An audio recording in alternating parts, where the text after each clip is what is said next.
para encontrar seu irmão desaparecido. Um jovem prodígio em uma empresa bem-sucedida larga seu emprego para poder entrar em um jogo que seria mortal para ele, tudo para poder progredir e encontrar mais pistas sobre o paradeiro do seu irmão. A história começa nessa densa e enorme floresta, e não demorou muito tempo para avistarmos um tipo de leão mutante gigante, chamando o garoto que estava em sua frente para lutar contra ele. Apesar do leão ser gigante, esse jovem não iria recuar, e ele tinha percebido que os status do monstro em sua frente já estavam bem mais fracos, então ele iria dar somente o golpe final para acabar com aquela criatura. Nesse momento parece que um tipo de aviso do sistema meio que foi dado para começar uma batalha, e o primeiro ataque foi justamente da criatura gigante de antes. Um golpe poderoso que, ao chocar com o chão, partiu mesmo ao meio em vários pedaços, mas parece que esse garoto, na verdade, era bem habilidoso e conseguiu esquivar com precisão do ataque daquela criatura. Apesar de tudo, a sua velocidade acabou sendo reduzida em torno de 30%, mas ainda assim isso pelo visto não era problema nenhum para o jovem, que inclusive cortou um dos braços da criatura gigante como se fosse uma folha de papel. Finalizando seu ataque com sucesso, ele havia finalmente conseguido derrotar aquela criatura, e uma mensagem do sistema apareceu para ele dizendo que ele tinha conseguido derrotar um chefe de elite. Como recompensa, ele acabou adquirindo a espada daquele chefe de elite, e inclusive ela possuía a habilidade de reduzir o nível mais fraco em 5, e conseguir aquele tipo de arma logo no primeiro dia era realmente algo que somente um jogador sortudo poderia conseguir. Segundo ele, agora ele seria capaz de conseguir subir alguns níveis de rankings e alguns rankings de batalha também, e repentinamente apareceu um tipo de fada na frente dele, dizendo que ele tinha obtido um tipo poderoso de equipamento. Pelo visto, essa pequena fadinha era algum tipo de assistente dele, e ela disse que um evento limitado tinha começado, e queria saber se ele por acaso tinha interesse em participar. O garoto, que ainda não sabemos o nome, claramente acabou aceitando participar, e olhando pelo mapa, ela tinha conseguido avistar vários inimigos por ali perto, e eles precisavam aumentar a velocidade, assim os outros jogadores não iriam conseguir fazer o primeiro movimento. Apesar de ele também querer aumentar a velocidade por agora, infelizmente não seria tão capaz de fazer isso, já que tinha muitas árvores pela frente que estavam atrapalhando a locomoção. Repentinamente ele avistou um tipo de luz roxa à distância, e segundo ele isso era justamente a luz de um equipamento roxo, e mesmo se não pudesse ser usado por um espadachim, ele poderia vender o mesmo por vários milhares de dólares. O garoto estava meio obcecado com essa busca pela espada, e chegando no local onde ela estava, ele se deparou não somente com o equipamento, mas com vários deles fincados no chão, inclusive aquela espada roxa que estava no meio. Ele estava mais do que feliz em poder ter aqueles equipamentos todos para ele, e isso com certeza é o que acontece com aqueles que são protagonistas, mas algo estranho começou a acontecer com o garoto. Isso porque em questão de poucos segundos, ele foi completamente deletado da história. E nem ele estava acreditando que isso realmente foi possível. O equipamento dele acabou ficando para trás, ou pelo menos parte dele, e quem foi que tinha deletado o garoto foi justamente esse esqueleto insanamente épico usando duas adagas. Ele era um chefe de tempo limitado chamado Andarilho da Lua Sangrenta, e parece que esse chefe já tinha eliminado muitas pessoas além daquele garoto. Vários jogadores ali estavam justamente na busca do mesmo para poder eliminá-lo, e tinha somente um minuto restante agora para que o evento finalmente acabasse. Por fim, eles tinham encontrado o chefe do evento, mas cada um dos jogadores que sequer tentavam se aproximar eram completamente apagados da face do evento, já que aquilo pelo visto não era terra realmente. Quando esse grandão tentou atacar também, não é nem novidade que ele foi apagado em poucos segundos, e essa elfa comentou que aquele chefe parecia ser poderoso demais, dando a ideia de eles cercarem aquela criatura para poderem atacar juntos. Dando a ideia para todos ali, eles começaram a se preparar para agir exatamente como a elfa anterior havia mencionado, e como tinha muitos deles, eles estavam relativamente confiantes de que tudo acabaria dando certo. No entanto, o chefe não parou sequer um segundo com seus ataques, e continuou apagando vários que estavam por ali, sem dó e muito menos piedade. Alguns até comentaram que aquele chefe era justamente aquele tipo que só poderia ser derrotado pelos jogadores baleias, que investiam dinheiro no jogo para poder ficar mais forte, e eles com certeza seriam incapazes de derrotá-lo. Enquanto isso, outros ainda tentavam disfarçar arranjando uma desculpa para conseguir sair dali com vida ainda, mas todos acabaram sendo apagados por esse chefe limitado. Se é uma coisa que não tinha como vencer pelo visto, era esse chefe de evento limitado, e o evento de tempo limitado estava o mais rápido possível nesse momento. A fadinha de antes pediu para que seu mestre não ficasse desanimado. Além disso, uma quantidade enorme de experiência e equipamentos raros estavam esperando por eles. E os equipamentos raros desse mundo eram classificados por cores, como em praticamente todos os tipos de jogos que tenham algum sistema de equipamento. Basicamente, existiam os equipamentos comuns, Premium, Elite, Épico, Lendário e os equipamentos míticos. Aparentemente voltando para a realidade agora, esse jovem estava de frente ao seu chefe, que dizia a ele que estava bem desapontado com o mesmo. Com as habilidades dele, ele poderia ter obtido patrimônio na empresa naquele mesmo ano e se tornado assim um acionista da corporação deles, sem contar que o futuro do garoto com certeza poderia ser de potencial ilimitado. Mas ele escolheu investigar os casos de pessoas desaparecidas, danificando assim os interesses e a reputação da companhia, e por voto unânime, o garoto foi demitido nesse mesmo instante. O chefe ainda perguntou se ele por acaso tinha alguma coisa para dizer, mas era claro que não, e seu nome era Lu Li, de 26 anos. Como as formalidades já haviam sido finalizadas, então ele estava se retirando do local, justamente para dar baixa nos seus documentos. Pelo visto, o chefe do jovem realmente gostava dele, já que ele começou a lamentar pela perda do rapaz, ainda mais por ser uma pessoa muito talentosa. Ele pediu em seguida para que a secretária Wang fosse ver se ela poderia encontrar alguém para poder substituí-lo, e se não conseguisse, era para ela adicionar outros 20 milhões no pacote de compensação dele. No entanto, a secretária Wang não estava ouvindo mais o seu chefe, e nos pensamentos dela, ela revelou ter pegado aquela posição somente para poder ver o jovem Lu Li mais algumas vezes durante o dia, e agora que ele tinha ido embora, então ela achava melhor sair da empresa também. Por falar no Lu Li, avistamos o garoto pouco tempo depois, e logo vemos uma fotografia dele com outros 2 amigos pelo visto, e partindo em sua nova vida, ele simplesmente jurou que iria encontrá-lo. Digamos que alguma coisa de errada definitivamente não estava certa, isso porque o jovem sequer sabia onde ele morava agora, já que ele somente ia para casa uma vez a cada 2 anos, sem contar que ele tinha um senso terrível de direção e sequer conseguia saber onde o norte estava. Em um local diferente dessa vez, essa jovem em prantos estava brigando com alguém, dizendo que ela era o único tesouro que esse cara realmente possuía, e queria saber porque ele tinha 68 contatos no WeChat, sendo que todas elas inclusive estavam nomeadas como tesouro. Apesar de ele querer se explicar, ela não quis saber de nada, já que ele nunca falava uma única palavra que fosse realmente verdade, e por fim eles estavam terminando. A garota acabou saindo dali em prantos, e o protagonista tinha finalmente avistado o responsável por esse alvoroço todo. Apesar de o rapaz problemático ter pedido para que ela não fosse embora, dizendo que ela era a única pessoa que verdadeiramente era o tesouro dele, digamos que o único que restava ali agora era justamente o jovem Lu Li. Lu Li pensou ter voltado para casa em uma péssima hora, mas era totalmente o oposto disso, e o jovem problemático ainda complementou que em questão de poucos dias as coisas estariam bem entre ele e sua namorada novamente. Por fim, ele ofereceu algo para que o protagonista ficasse mais à vontade, e o mesmo pediu somente por uma bebida. Parece que o nome do garoto era Fei, e Lu Li tinha dito para ele várias vezes para que, enquanto ele estivesse morando sozinho, era para ele prestar atenção na higienização da casa. Apesar de dizer que ele sabia, ele continuava repetindo sempre as mesmas coisas, e ainda disse para o jovem Lu Li que daquela vez o protagonista deveria permanecer com ele por mais alguns dias, já que sempre ele voltava com pressa para o trabalho. Dessa vez, o protagonista realmente pretendia permanecer por ali por alguns dias, o que, segundo o jovem rapaz problemático, seria ótimo, e iria preparar um churrasco naquela noite para eles. Lu Li disse em seguida que tinha conseguido uma pista sobre o desaparecimento do irmão mais velho deles, o que chamou a atenção do problemático logo em seguida. Em pouco tempo depois, ele tinha mudado totalmente sua expressão e dito que havia preparado todos os equipamentos que o prota tinha pedido, e naquela noite, na meia-noite, era o lançamento oficial de Corporações do Destino chamada Lua Fantasia. É dito ainda que o desaparecimento do irmão mais velho deles tinha alguma coisa a ver com esse jogo, e por fim temos um corte para um local diferenciado novamente. Tanto o protagonista quanto seu irmão mais novo estavam preparados para entrar nesse jogo, e assim que ele colocou o capacete e teve sua identidade confirmada, foi perguntado a ele se ele, por algum acaso, gostaria de entrar no jogo. Aquela mesma fadinha de jogo se apresentou para o protagonista também, como assistente do jogo Lua Fantasia, e ela poderia ser chamada de CC. Depois de um tempo nessa área inicial e de ter finalmente conseguido criar o seu personagem, avistamos o protagonista no que parecia ser justamente a cidade inicial. Sua conexão neural estava ótima e as sensações do jogo, como temperatura e umidade, eram bem realistas também. O jovem de antes mal tinha chegado e já tinha conseguido fazer amizades com uma garota, e se é uma coisa que esse rapaz não sabe parar de fazer, é justamente pular de galho em galho sem pensar 2 vezes. Apesar de ele estar chamando seu irmão para ir com eles fazer umas missões, o protagonista disse para eles irem primeiro. Isso deixou o problemático confuso, e se ele realmente não iria ir com eles, já que a missão inicial era justamente a mesma para todos. No entanto,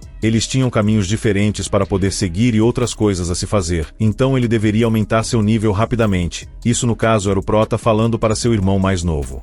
Logo depois, o protagonista chamou pela CC e pediu para que ela abrisse a janela de resgate de código, e assim que isso foi feito, o rapaz começou a adicionar alguns códigos que ele tinha conhecimento. Talvez seja por isso que ele pediu para seu irmão ir na frente fazendo as outras coisas que ele precisava fazer por enquanto. Com os códigos inseridos com sucesso, ele recebeu 3 e-mails diferentes, e pelo visto nem mesmo a jovem assistente do sistema do jogo conseguia se lembrar de todos aqueles itens. Segundo ele, aqueles eram itens dos códigos que ele tinha feito, e foi revelado que o jogo estava estritamente condenando o uso de códigos, e era inclusive para o garoto parar de usá-los, do contrário a conta dele poderia ser permanentemente banida.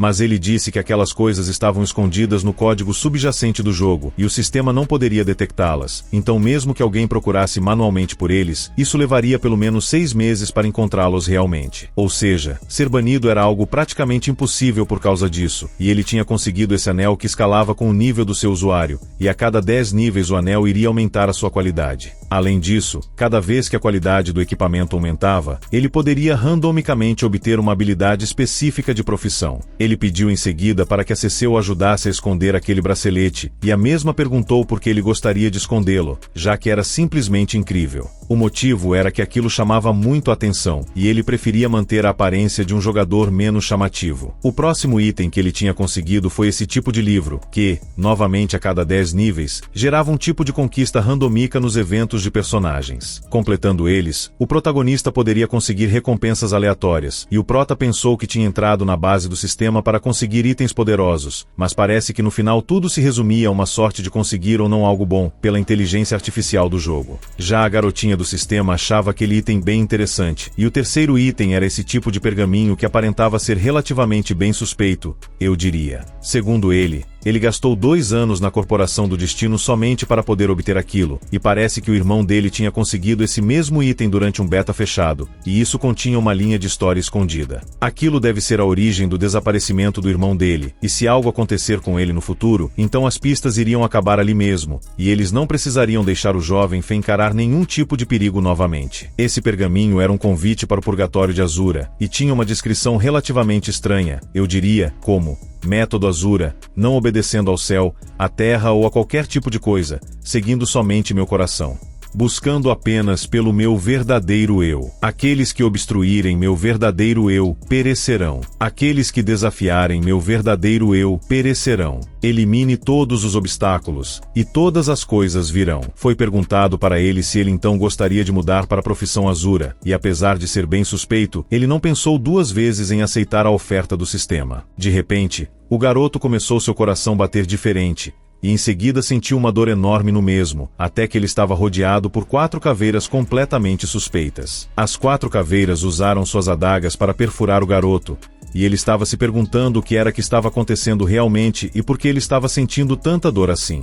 O sistema então começou a dar vários avisos de que foi detectado que o personagem dele tinha morrido, e mesmo que tentasse ser reiniciado, só dava erro atrás de erro. Por fim, avistamos o protagonista caindo no limbo, se perguntando somente uma coisa: onde ele estava. Tudo era simplesmente escuro e ele não conseguia ver nada, e ele esperava que o jogo não tivesse simplesmente congelado, e pediu ao sistema para que ele o desconectasse do game. No entanto, o sistema somente disse que era impossível sair do jogo, o que fez com que o protagonista ficasse ainda mais confuso, já que isso era para ser algo a ser executado forçadamente pelo comando dos jogadores. Repentinamente, avistamos um tipo de criatura surgindo da terra, e esse era justamente nosso protagonista em sua forma de esqueleto, a mesma daquele chefe de antes. Ele era um guerreiro de corpo quebrado, e só então ele percebeu que tinha se tornado em um esqueleto, e começou a pensar se aquilo então era o Azura que foi mencionado anteriormente. Nem mesmo o local onde ele estava ele conseguia reconhecer, e ele somente avistou alguém dando comando para que ele se levantasse como seu servo. Esse quem estava chamando por ele era justamente um chefe de nível épico,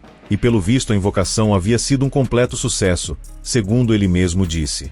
O protagonista então tentou falar com um monstro esquisito, achando que ele era algum tipo de NPC, e quando o chefe viu que sua invocação era capaz de falar, ele ficou simplesmente confuso com isso tudo. Ele até chegou a pensar se, por algum acaso, era um tipo de guarda-esqueleto de qualidade rara que ele tinha conseguido invocar. Enquanto isso, nos pensamentos do protagonista, ele apenas dizia que, se o chefe pelo visto não respondia, ele provavelmente não deveria ser um NPC do nível iniciante, achando melhor perguntar para alguém diferente. Já na cabeça do chefe, ele se perguntava por que seu lacaio estava se movendo daquela maneira, aparentando ser alguma criatura que, pelo visto, não era tão obediente assim. Como esperado, princesas não devem ser reduzidas ao status de escravos, e ele ainda achava que era um humano, e o chefe dali soltou uma magia em seguida, aprisionando assim o protagonista, que só sabia perguntar o que ele estava fazendo. A resposta era que ele estava somente ensinando o garoto a aprender a ser mais obediente, e Lu Li começou a pensar se aquilo era realmente um chefe inicial. Antes que algo pudesse acontecer com ele dizia que era apenas nível 1 e não tinha sequer uma única habilidade ainda, querendo saber quem foi que tinha escrito a história daquilo, e após um grande barulho só vemos o protagonista sendo arremessado para longe. Ao se chocar contra uma cruz, ele estava confuso com o que tinha acontecido, e esse era alguém que era conhecido como o Grande Saru, o que era um monstro simplesmente exageradamente gigante. Lu Li achou que tinha entrado em algum tipo de mapa errado, e até quis saber como que ele seria capaz de jogar algo assim, e chamou pela CC imediatamente após isso. Assim que ela apareceu, ela elogiou a nova aparência de seu mestre, mas ele queria saber onde ele estava atualmente, e conforme ela, ele estava em uma área que era conhecida como a Pura Escuridão. Aquele era o local de nascimento de todos os chefes avançados no jogo Lua de Fantasia, sem contar que era a área mais perigosa com os mais altos níveis de perigo. A pergunta que veio a seguir então foi justamente para descobrir como ele iria conseguir prosseguir com aquele jogo, e se não tinha nenhum lugar que possuía missões ou algo assim. Assim que ela conseguiu finalizar a pesquisa, descobriu que tinha uma missão a mais ou menos 100 km longe dele, e ele poderia seguir ela que ela iria guiá-lo até o local que ele queria ir. Com várias criaturas perigosas voando pelo céu, ele perguntou para ela, enquanto ainda escalava uma montanha, se, por acaso, não tinha nenhuma rota normal para eles poderem seguir. Mas ela comentou que aquela era a rota mais próxima, e se eles por acaso resolvessem ir justamente pela rota mais normal, iria acrescentar em torno de mais 400 quilômetros para eles poderem andar. Ele até chegou a ser atacado por um peixe gigante no caminho, e para ela a única coisa que ela precisava fazer era realmente pedir para que seu mestre continuasse avançando. Além disso, ele tinha uma mensagem do irmão mais novo dele, dizendo que tinha conseguido moer em torno de 20 javalis selvagens pela missão principal. Era exaustivo, mas ele tinha conseguido alcançar o nível 5 e ainda conseguiu um cajado verde como saque da criatura. A conversa entre eles aqui era somente para saber se estava tudo certo e se o protagonista tinha conseguido evoluir e etc., sem necessidade de ficar resumindo. Enquanto corria por sua vida dessa vez, ele sentiu que iria realmente virar só memórias, e por fim, eles haviam conseguido chegar ao seu destino. Eles tinham realmente conseguido chegar, mas digamos que eles teriam que esperar muito tempo em uma fila ainda, o que era em torno de 2 horas aproximadamente. Ele acabou encontrando outra entrada que não tinha tantas pessoas assim, e ela achou meio suspeito já que aquilo com certeza não estava na rota planejada. Mas para ele não importava, contanto que eles conseguissem chegar na cidade, e o plano dela de seguir a rota era simplesmente rígido demais. Chegando na entrada do lugar, esses seguranças javalis perguntaram o que eles estavam fazendo, e ele disse que tinha um assunto importante, perguntando se eles poderiam abrir uma exceção para ele. Digamos que eles acabaram aceitando a tal exceção que o Prota tinha mencionado antes, só que mal ele suspeitava que realmente algo inusitado estava prestes a acontecer. Um dos irmãos tirou sarro da cara do protagonista por ele ainda ter agradecido, enquanto o outro não via a hora de poder entrar e ver como que estaria o jovem esqueleto quando o desafio realmente começasse. Uma mensagem do sistema disse que o tempo para se registrar no evento da Torre Fenjun havia terminado, e assim que avistamos o Prota, já tinha uma mensagem de perigo rondando o garoto. Aliviado, ele estava contente por finalmente ter chegado ali, mas quando ele estava para sair daquele corredor, avistamos um coelho bem suspeito que começou a avaliar o jovem Lu Li. Assim que ele avistou as características do mesmo, ninguém ali acreditava no que estava vendo, já que ele era somente nível 1 e ainda assim ousou se arriscar para entrar naquele lugar. A plateia estava revoltada com isso, pensando se aquilo era algum tipo de piada ou algo assim, até que depois que o coelho conseguiu acalmar um pouco a plateia, ele finalmente deu abertura para a batalha na arena. A primeira coisa que ele apresentou foi justamente o comentarista, que era uma tartaruga, mas antes que a mesma pudesse se apresentar, o coelho suspeito rapidamente interrompeu para anunciar as regras. Basicamente, para garantir justiça, todos os níveis dos participantes seriam reajustados para o nível do participante mais fraco da arena, mas não deveria ser menor do que o nível 10. Além disso, somente as habilidades dentro do ajuste de níveis poderiam ser usadas, e os equipamentos seriam providenciados justamente pela arena também. Com exceção do oponente se render, o único critério para a vitória era eliminar completamente o oponente, ou seja, deletá-lo da história. Já para as recompensas, o ganhador da arena iria receber 5.000 pontos de experiência e uma arma épica correspondente ao seu nível. Agora eles precisavam ajustar os níveis de todos os participantes, e aquele com certeza seria o nível mais baixo da história que eles já viram naquela arena. Todos tiveram seus níveis reduzidos para o nível 10, e no caso do protagonista, ele subiu seu nível para o 10 também, já que não podia ser menos do que isso. Somente agora ele percebeu que realmente deveria ter ouvido o que a CC tinha mencionado anteriormente, e ele com certeza deve ter entrado pela porta errada. Dessa vez, no sistema do protagonista, ele foi recompensado por conseguir alcançar o nível 10, e agora ele poderia escolher a sua classe inicial. Tinha muitas classes para ele poder escolher, o que deixou o garoto confuso, pois não sabia para qual rota de classe ele deveria seguir. Além disso, normalmente quando ele jogava com o irmão mais velho dele, ele sempre dizia ao protagonista que ele era bom para jogar como assassino, e por fim ele selecionou exatamente essa classe como sua principal. Agora que sua classe estava definida, e por fim o coelho anunciou que estava na hora de distribuir os equipamentos para todos, e para o protagonista foi dado a ele uma adaga temporária também. Mesmo que ele não pudesse vencer, ele poderia simplesmente se render imediatamente, então não teria problema nenhum para ele. Pelo menos foi isso que ele pensou. Eles agora tinham atingido o clímax na Arena Tempestade, e agora estava na hora de apresentar os convidados especiais, e para aquela competição, quem tivesse uma performance excepcional teria a chance de ficar sobre suas asas. A pessoa na esquerda era o famoso Lord Zuan Wai Shui da cidade Lua de Fantasia. O coelho então deu outras características que esse cara possuía e etc, mas nada importante realmente, e do outro lado estava justamente a beleza número 1 da cidade Lua de Fantasia, a senhorita Wiwi. Não é por nada, mas eu acho que eu escolhi estar justamente sobre a asa dessa jovem dama, ou talvez dessa jovem demônio. Não sei ao certo. Já para essa dama, descobrimos que o único que ela escolheu até agora foi justamente o irmão do protagonista, que ele estava buscando esse tempo todo, o que deixou ele definitivamente empolgado por finalmente ter conseguido avançar um pouco com sua pesquisa. Aquela mulher definitivamente deveria saber alguma coisa a respeito do irmão dela, então ele tinha que dar um jeito de se aproximar da bela demônio, e ela, percebendo o olhar dele, começou a se perguntar se por acaso tinha feito o esqueleto se apaixonar. Mas, de qualquer maneira, ela não poderia fazer nada agora já que o Zuan estava bem ao lado dela, então ela não sabia como que ele iria manipular a situação, então ela devia somente apagá-lo da história também. Como as introduções haviam finalmente finalizado, estava finalmente na hora de começar a ver os participantes, e esse leão, nascido de uma linhagem sanguínea épica, tinha garras poderosas para poder acabar com seus adversários. Um único ataque era o bastante para poder levá-lo à vitória. Nesse instante, o apresentador somente ficou apresentando os participantes, o que sinceramente foi a coisa mais chata e entediante que eu já vi nos manhuas até agora. Já na vez do protagonista, por algum motivo, ele tinha conseguido acabar com seu adversário rapidamente, conseguindo assim se classificar para as quartas de finais. A próxima luta dele seria contra esse zumbi estranho, que, imediatamente ao começar a batalha, disse para o jovem se render, já que ele detestava acabar com criaturas fracas como o protagonista. No entanto, o mesmo permaneceu somente em silêncio, e temos um corte para um lugar diferente repentinamente, onde o irmão dele estava rodeado por mais garotas agora. Aqui elas estavam somente elogiando o garoto devido às suas habilidades, e o mesmo palhaço estava contente e começou a se achar demais por causa de alguns elogios que elas deram a ele. Elas até acharam que ele era algum tipo de jogador profissional ou algo assim, mas algo me diz que elas somente estavam enchendo demais o prato do garoto. Já ele disse que elas teriam uma noção do que era realmente incrível quando elas encontrassem com o segundo irmão dele, que no caso é justamente o protagonista, caso você não esteja lembrado. Ele se perguntava como que seu irmão estava indo agora, e se por acaso tudo estava bem com ele e fluindo do jeito certo. Se você gostou e quer saber o que acontece a seguir, deixe seu like para poder apoiar o meu trabalho. Muito obrigado por ter me assistido até aqui. Tudo de bom sempre para você, e até o próximo recap.